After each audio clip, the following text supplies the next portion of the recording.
I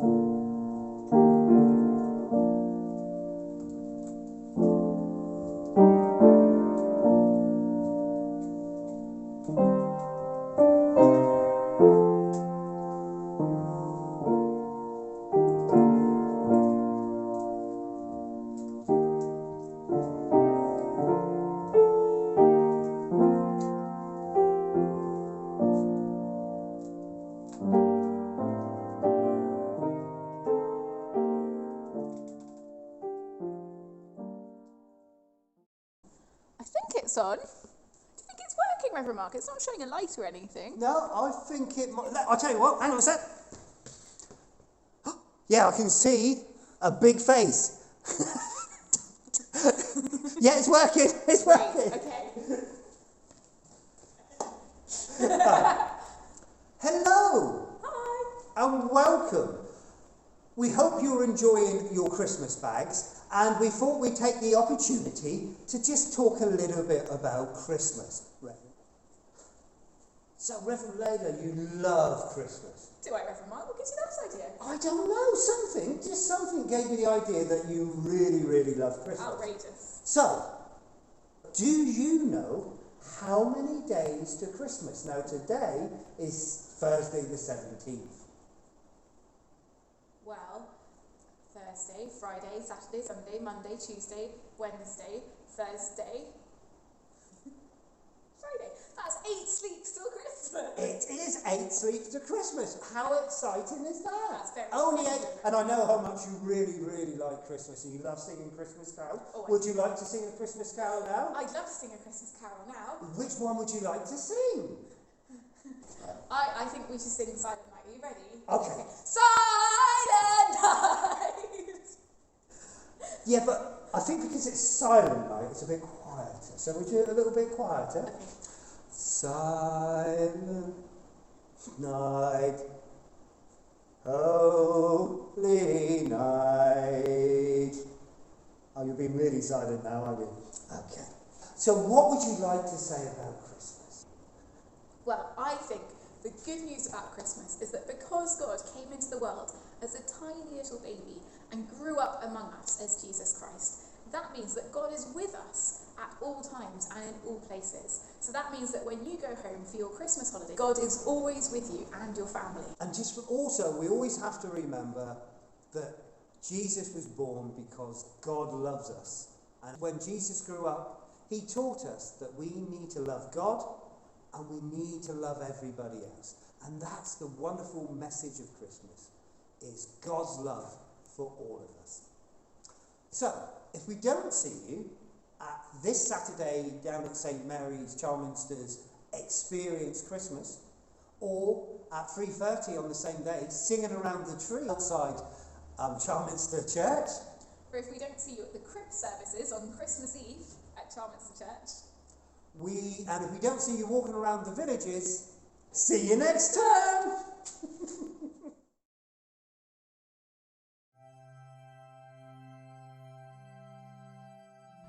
It begins in Bethlehem, a nativity rhyme for Christmas time.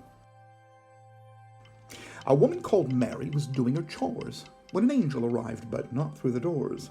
He simply appeared, and she dropped to the floor. "Hello, Mary," he said. "God is with you." "God is with me," she wondered. "But what does that mean? What's this all about? Is it some kind of dream?" The angel just smiled. "Don't be scared. Please don't scream.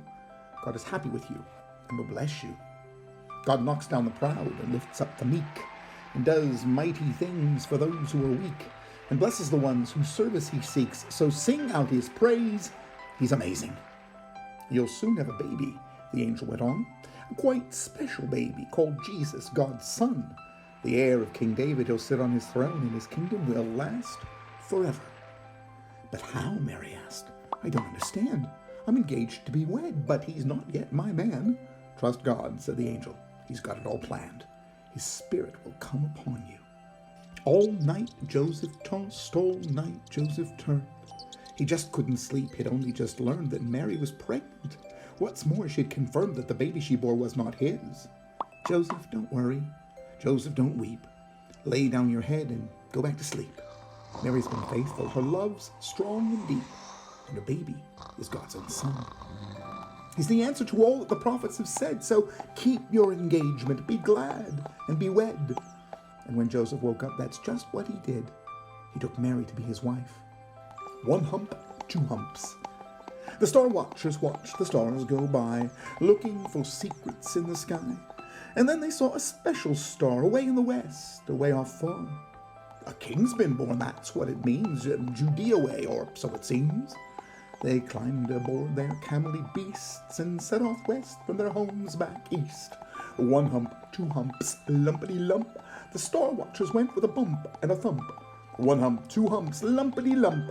The star watchers followed the star. At last their journey came to an end. They parked their camels in Jerusalem. Then they went to Herod, king of the nation, to ask him for some information. "O king," they asked, they were quite polite, "somewhere round here on this starry night, a brand new baby king abides. Can you tell us where this child resides?" "Star Watcher's friends," King Herod smiled, "in Bethlehem you'll find the child. Would you tell me where you find him, please? The exact address would put my mind at ease." Herod, of course, told them a lie. He'd already planned for the child to die.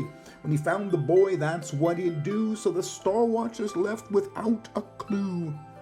The shining star led them to the place, a simple house, not some fancy space. And when they saw the little boy, they gave him a pile of special toys. Presents, rather, fit for a king.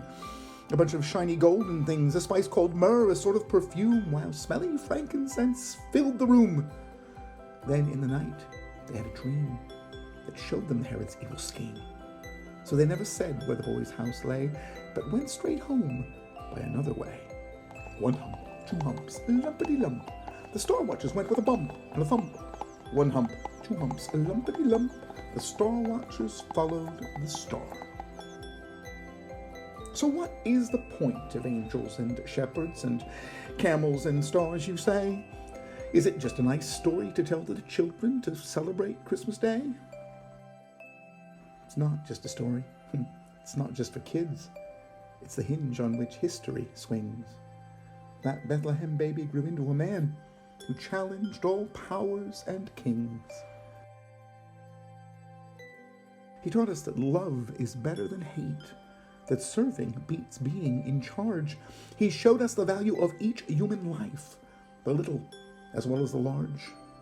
And then, on a cross, he died for us all, died to take all our wrongs away, and walked 3 days later right out of his tomb to turn death's dark night to day. And that is the good news the angels proclaimed, the heart of all Jesus would do. A new life for now, a new life forever. That's his Christmas present to you.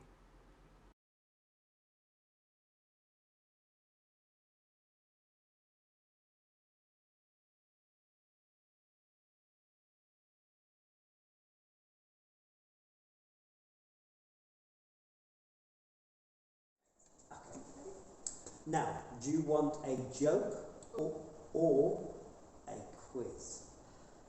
Can I have a bit of both? Okay. Let's start with a quiz. Start with a quiz. Because I'm really, really good at quizzes. You're really good at quizzes. Yeah, I was always top of my class. You were top of your class at Sunday school. Yeah. So the quiz is, was Jesus born in Dorchester,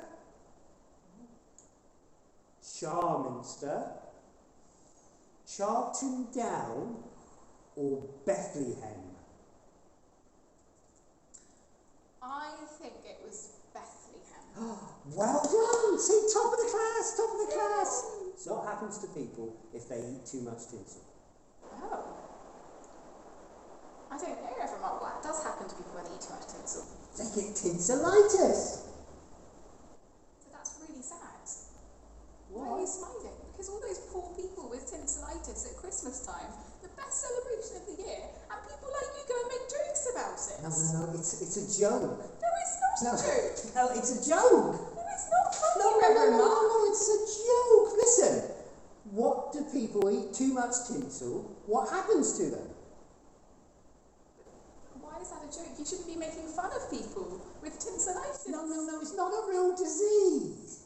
Oh. Do you know why it's not a real disease? Because people don't eat tinsel. They do. Tinsel is very bad for you. Yeah, you don't eat tinsel. No one eats tinsel. Tinsels go around a Christmas tree. That's why they don't have tinselitis. Because they don't eat tinsel. There's no such thing as tinselitis. Okay, got a joke for you then. Okay. Knock, knock. Who's there?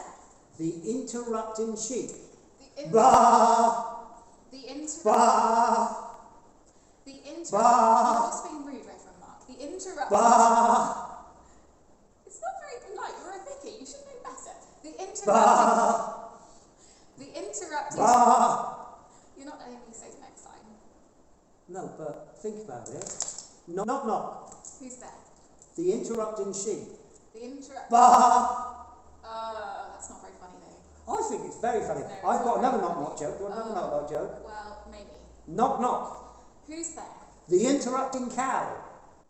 The interrupting. Moo! The interrupting. Moo! The interrupting. Moo! Reverend Mark, I know loads of good jokes. Oh, just do you? like your good jokes. Oh, brilliant. Go on then. Go on. Knock knock. Who's there? The interrupting rabbits. The interrupting. The interrupting. What do the interrupting make, Reverend Mark? I don't think they mean noise. I think you need to sort of. All right then. The interrupting